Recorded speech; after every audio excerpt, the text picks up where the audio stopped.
Estamos hablando de la movilidad de las ciudades. Hoy hemos invitado una organización que ha trabajado durante los últimos años para hacer propuestas, pero también ha hecho realidad grandes proyectos para mejorar la movilidad de las ciudades, para mejorar los sistemas de transporte público, y hemos invitado a CTS Embark a través de su directora ejecutiva, Adriana Lobo. Adriana, gracias por acompañarnos. Buenas noches. Un gusto, Tulio, un gusto estar contigo y también con tu auditorio. Adriana, para iniciar, me gustaría preguntarte, ¿qué significa para ti ser un buen ciudadano? A mí un buen ciudadano es un ciudadano que, aparte de cumplir con la legalidad, me parece que el tema de la legalidad es esencial, es activo en buscar mejoras de donde vive, en su ciudad, en su comunidad y en su país. Platícame cómo nace CTS Embark y cuáles son los principales proyectos que han realizado. Bueno, nosotros empezamos ya hace 12 años y empezamos haciendo Metrobús. Queríamos un sistema de transporte que pudiera reordenar los micros. Yo creo que ya pocos de nosotros nos acordamos bien de cómo eran Insurgentes. Bueno, podemos ver en otras calles que siguen muy parecidos, pero en que había rebase, los que se acuerdan de Chilpancingo con la base y muy difícil de pasar por ese punto.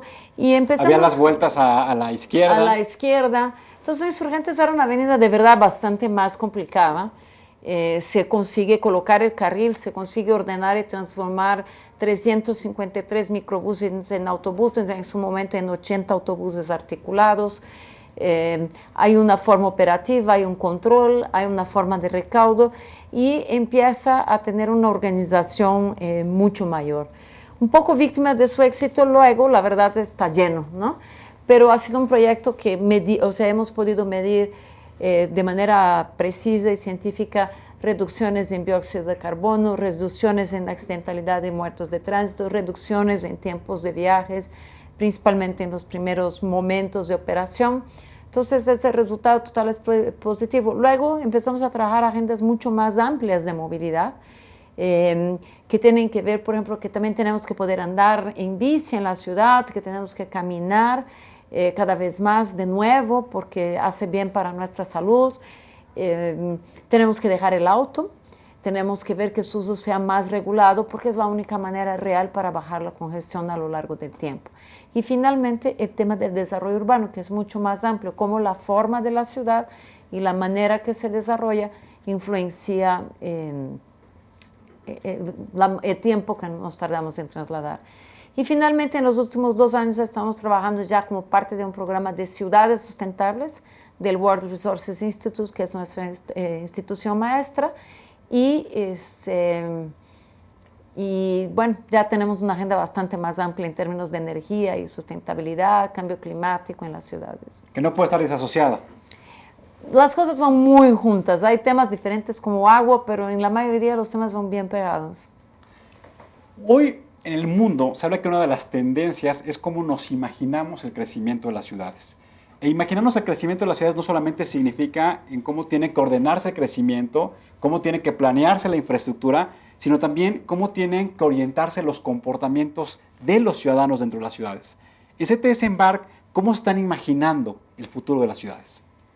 Bueno, sí, primero sí hay que imaginarse desde muchos planos, ¿no? Desde el plano de cómo planeamos y cómo tenemos la visión de lo que va a ser, cómo construimos esa realidad, o sea, qué dinero se invierte, cómo se invierte dinero, ¿no? Porque los mejores planos sin dinero no se hacen.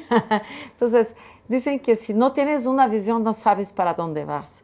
Luego, si no trabajas por ella, podrás tener un sueño, pero nunca lo vas a alcanzar. Entonces, tienes que tener la visión muy clara, trabajar por ella con el dinero que se necesita y finalmente trabajar mucho lo que es la base social, porque el comportamiento de cada uno de nosotros finalmente forma esa gran capa que construye lo que es la ciudadanía. Lo que hace que los sueños se vuelvan realidad.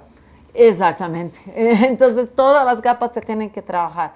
Tenemos que tener una ciudad mucho más planeada, o sea, no es al acaso, no debería construirse porque aquí hay un terreno, sino realmente mucho más orgánicamente, donde nos conviene crecer, cómo damos los incentivos para que se crezca, donde es mejor crecer, donde no se debe crecer. Antes hubo un tiempo en los 50 y 60 cuando estaba también el mayor momento en que se planeaba pensando que todo el mundo iba a hacer automóvil para hacer todo y las ciudades iban a continuar funcionando. Después nos dimos cuenta en todo el mundo que no es así, pero por eso se hace Brasilia, por ejemplo, la capital de Brasil. Yo nací en Brasil, pensando que aquí están las casas, aquí está el comercio, aquí están los centros de poder de gobierno.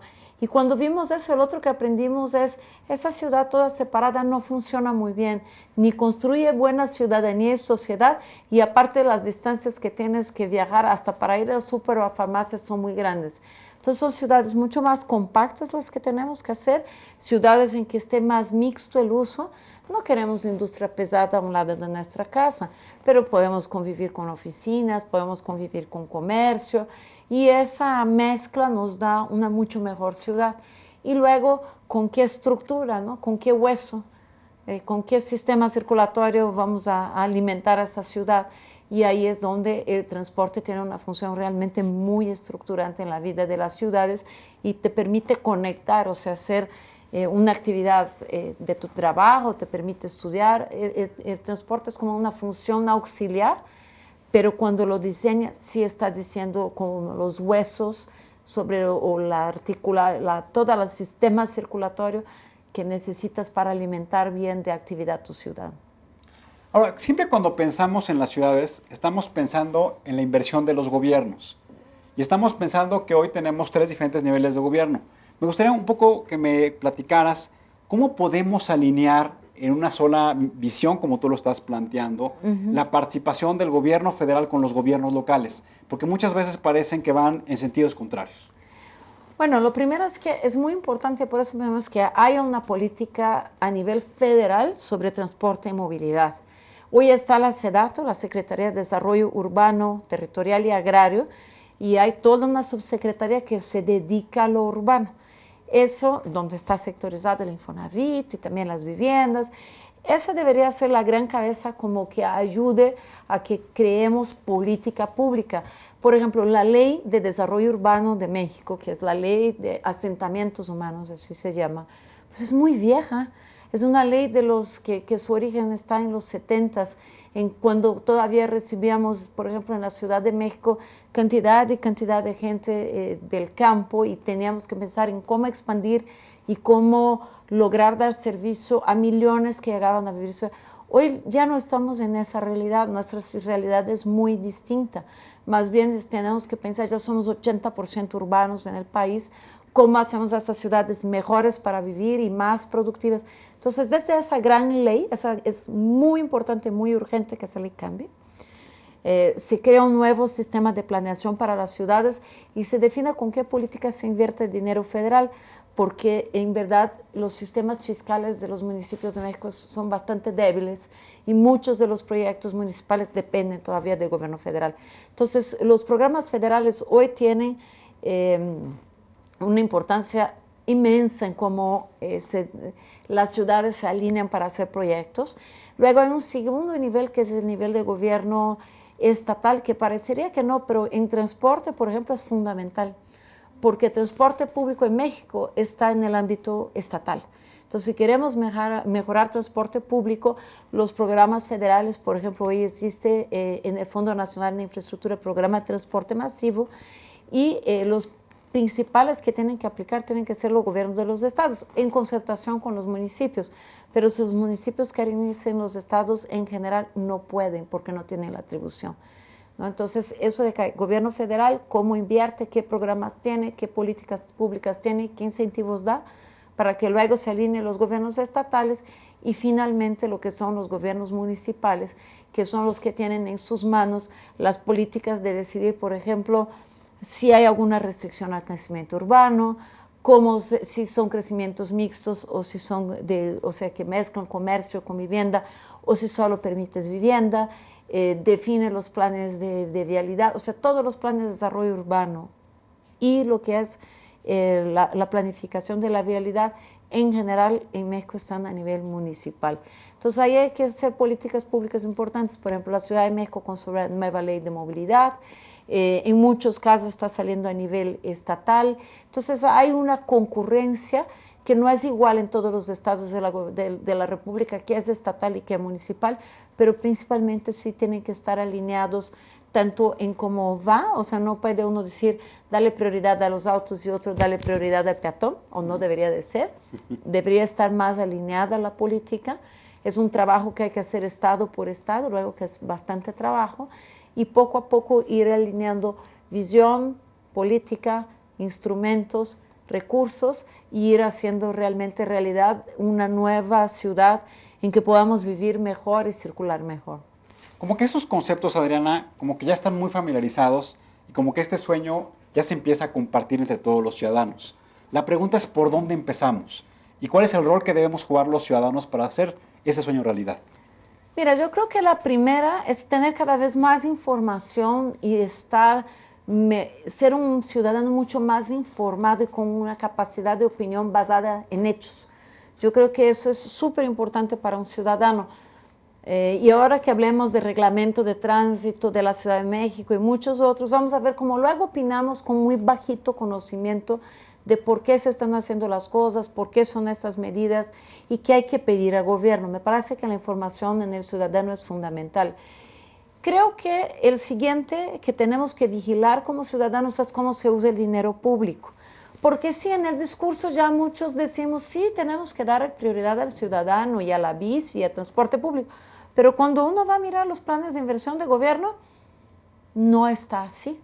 La gran cantidad de recursos se sigue destinando al auto. Entonces, como ciudadanos tenemos que estar vigilando que los proyectos, o sea, claro, que no sea un sueño. Para hacerse realidad hay una gran vigilancia ciudadana en que se vaya cumpliendo el uso de recursos y finalmente que se den los proyectos. Y creo que esa es la actuación más noble, que seamos ciudadanos más actuantes, que entendamos los temas, que opinemos más y que seamos mucho más exigentes con nuestros gobernantes, mostrando en la urna por quién sí estamos de acuerdo con los proyectos. Tú hablabas, y ese es un símil de los sistemas de movilidad como el aparato circulatorio del cuerpo. Sí, así es. Y hoy en el aparato circulatorio de las ciudades de México, de las zonas metropolitanas, como bien lo mencionabas, prevalece por una parte la inversión privada, es decir, la inversión privada individual que somos cada uno de nosotros que invertimos en nuestro automóvil y gastamos en nuestro automóvil, pero también prevalece la inversión del transporte público. La pregunta que te quiero hacer es, ¿cómo podemos articular de que haya una mayor inversión hacia el transporte público, que genere incentivos virtuosos para que el ciudadano común y corriente que hoy está invirtiendo y gastando en su automóvil pueda privilegiar el uso del transporte público? Mira, vamos a decir que dentro del sistema circulatorio, ¿no? Cuando tú tienes problemas de circulatorio, ¿qué te hace tu médico, no? O sea, tienes tapadas las venas que llevan al corazón. Pues te las tienen que destapar. Y después, ¿qué te ponen? A dieta. No puedes comer grasas. Y no te hace mucha grasa no comer grasas, ¿no? No poder comer tu carnita. Igualito, nuestras ciudades tienen que entrar en dietas de carros. ¿Sí? O sea, tenemos que usar menos nuestro automóvil y esa es realmente la manera que vamos a poder usarlo mejor cuando lo decidamos o podamos usarlo. Y que en general, si tenemos buenos sistemas de transporte público, podamos andar en bici, caminar, en el conjunto la circulación va a ser mejor. Vamos a gastar menos tiempo y menos recursos. Pero nadie quiere entrar en dieta y somos bastante mal disciplinados para andar en dieta. Y cuando salen temas que restringen el uso del auto, es igualito cuando nuestro médico nos pone en dieta. Le buscamos dar la vuelta, buscamos burlar la regla, funcionamos parecidísimo a cuando nos ponen en dieta. Nosotros creemos que nuestro derecho innato por la ciudad nos da el derecho de circular con el auto todo el tiempo sin que nadie nos cobre nada y de manera irrestricta. Y eso no es así porque la vialidad y el espacio de la ciudad es un bien finito y es un bien escaso. Y cada vez más en los países desarrollados lo que se está haciendo es que el recurso que se va recibiendo, por ejemplo, en el centro de Londres, de cobrar un precio por entrar al centro, ese recurso se va a un fondo y este fondo se destina a transporte público de manera transparente y esa es la manera en que se va financiando las mejoras de transporte público. Podemos tomar decisiones mucho más sencillas como cada vez más invertir en transporte público, Hay muchas veces que como quien lo opera es el sector privado, son los transportistas. Pensamos que no se debe invertir porque estamos solo privilegiando al privado que lo opera. Sí hay que tener mucho cuidado de no financiar o de no dar subsidios a la mala operación o a la falta de efectividad, pero al tiempo sí hay que invertir mucho más en transporte público, en tener metros, trenes, carriles de metrobuses, paradas fijas, que el que quede en la parada esté bien protegido y que se tenga un cálculo y se sepa cuánto se usa para dar un servicio de calidad y se elijan métodos para que financieramente el sistema sea sustentable. Entonces es un gran estudio y son grandes temas que hay que ir abordando poco a poco. Déjame utilizar tu ejemplo. Supongamos que los que estamos aquí en el estudio nos quisiéramos poner a dieta y dijéramos, vamos a dejar de utilizar el automóvil. La primera pregunta que tendríamos que hacernos en las horas pico, los que hemos usado el transporte público, claramente sabemos que la frecuencia de los autobuses, de los microbuses, que del metro, no es la suficiente. Y claramente pues hay una gran incomodidad para que esa frecuencia satisfaga las necesidades. Entonces el primer paso tendría que ser, es que tendría que duplicarse, bueno, tú sabes mejor que yo, la capacidad instalada para las horas pico. Mira, no necesariamente, no es un tema de capacidad, o sea, yo te diría que sí tenemos sistemas, o sea, primero quisiera ampliar de luego hablar solo de la Ciudad de México, y perdón mi medio portugués a veces, pero sino de todas las ciudades del país, o sea, tú vas, no sé, a ciudades más chicas, como Querétaro, y el problema no es solo capacidad, es orden, es calidad. Entonces yo te diría que tenemos que hablar de calidad, o sea, lo que nosotros queremos en transporte público es que los sistemas tengan calidad.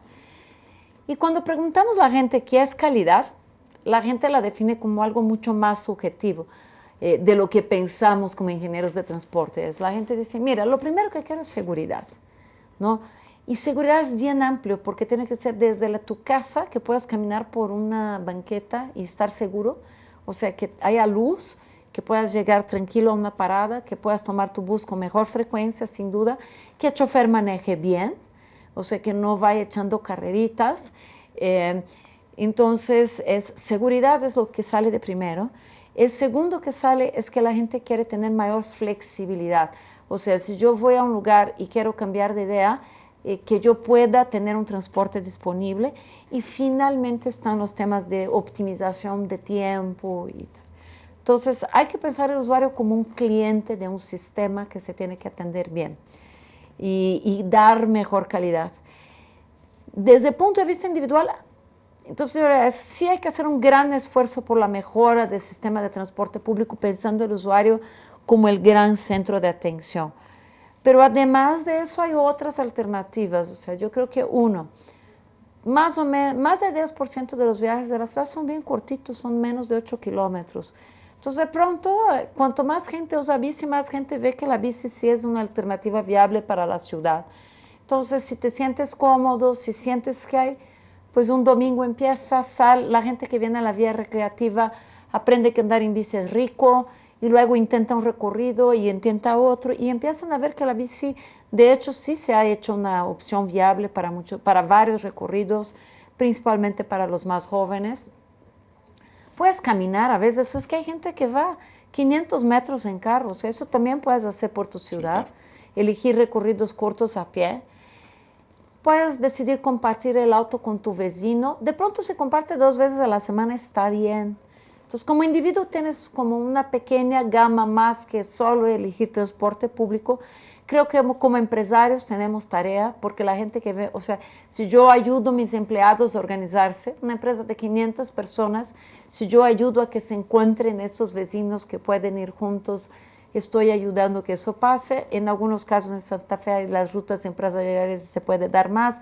Entonces yo diría que las alternativas hoy en día se vienen abriendo a una canasta mucho más amplia y todas las tecnologías de información nos vienen ayudando a que haya más alternativas en esa canasta. Entonces también invitar a la gente realmente a poder explorar qué otras cosas puede hacer. O sea, es un esfuerzo casi de pensar, ¿y en ese puedo ir a pie? ¿Será que la bici la puedo intentar? ¿Será que ir al centro, al Zócalo hoy no puedo hacerlo en metro? Es domingo, no pasa nada, ¿no? Entonces yo creería que para cada viaje que haces, no vas a pensar en cada caso, pero de vez en cuando le echas una pensadita y piensas que sí tienes un poder de contribuir importante como buen ciudadano. Una de las tendencias en mejorar los sistemas de movilidad tiene que ver en cómo se mejoran las pautas de comportamiento de los ciudadanos, en este caso los automovilistas. Y un ejemplo es el reglamento de tránsito de la Ciudad de México, que pareciera ser que hoy se visualiza más como un tema recaudatorio que como un tema que permita ordenar de manera mucho más adecuada y hacer mucho más eficaz el uso de la movilidad. ¿Qué nos puedes platicar al respecto? Bueno, primero que el reglamento de tránsito es un avance de primer mundo, como muchos dicen. Y si nosotros aspiramos a ser de primer mundo, lo primero que hay que hacer es que la regla sea de primer mundo. Está comprobadísimo y yo te daría un ejemplo, o sea, el ciudadano mexicano es un ciudadano de primer mundo cuando cruza la frontera de México. Se porta de una manera en Tijuana y cruza la frontera y se porta diferente. O sea, nosotros no hay ciudadanos de primer y segundo mundo, hay exigencias diferentes en un lado y en el otro. Entonces, cuando sabemos que si nos portamos mal nos van a cachar y nos van a multar, nos portamos bien. Y cuando sabemos que si nos portamos mal no nos pasa nada, nos portamos mal. Entonces, ¿qué ha venido primero en los casos analizados de donde hay una cultura vial adecuada? Primero viene el reglamento. Entonces, yo creo que tenemos que tener muy claro como ciudadanos que no podemos pedir que el reglamento se vaya, el reglamento es favorable a nosotros. En México se mueren en promedio por habitante nos morimos 10 veces más que en un país avanzado en términos de seguridad vial. El principal avance de ese reglamento es atacar de manera frontal los temas que ocasionan mortalidad alto en nuestra ciudad. Entonces nosotros tenemos que tener muy claro, como te decía, como ciudadanos, qué pedir al gobierno. Y creo que el pedido al gobierno, en mi opinión, debe ser mantener el reglamento, porque bajar la velocidad es el principal acción que puedo tomar para que menos personas mueran en accidentes de tránsito en esta ciudad. Si yo quiero que mi hijo sea un ciudadano que tenga 10 veces menos probabilidad de morir, así como lo tiene el hijo de una persona en Dinamarca, yo tengo que permitir y apoyar que circulemos más lentamente en esta ciudad. A 30, 50, 70, las velocidades, te puedo decir que no son un tema de acaso, son las recomendaciones de la Organización Mundial de Salud después de estudiar muchos casos de cuáles deben de ser la velocidad. Nos parece muy poquito porque estábamos acostumbrados con otra cosa, pero te puedo decir que son las velocidades que se practican en otros lugares y es adecuado. Entonces tenemos que pedir, 1, el reglamento debe quedar. 2, tenemos que ser los buenos ciudadanos de cumplir la ley y que si nos equivocamos, pues nos toca pagar la sanción y no dar mordida, porque la corrupción es de 2, siempre. ¿No? Entonces yo decido dar mordida y no pagar la sanción. Y sé que la sanción es dolorosa, pero también, o sea, el primer momento hay un pico y en todo lugar hay en que hay mucha gente que se equivoca en la aplicación del reglamento y parece medida sancionatoria, pero pasa un año y todo el mundo ya aprendió y ya no es tan bueno así en la medida en términos de recaudación. Eso no es cierto. La gente aprende y no pasa a no ser tan interesante. Sí sigue siendo, o sea, tiene valor recaudatorio, pero no tanto al paso del tiempo. Y entonces es aprenderlo, aplicarlo, y si hay algo que realmente no funciona, pedir mejor aplicación. Yo creo que todavía hay mucho que debe hacer el gobierno para aplicarlo mejor. Entonces creo que nos tenemos que centrar en pedir, está bien, manténganlo, aprendamos de él y apliquémoslo cada vez mejor. Adriana, pareciera ser que el estado de ánimo de la población es que los ciudadanos estamos siendo más conscientes del reglamento de tránsito. Y uno de los principios de la ley es que todos somos iguales ante su aplicación. Sí, todos tenemos obligaciones, pero también tenemos sanciones. Así es.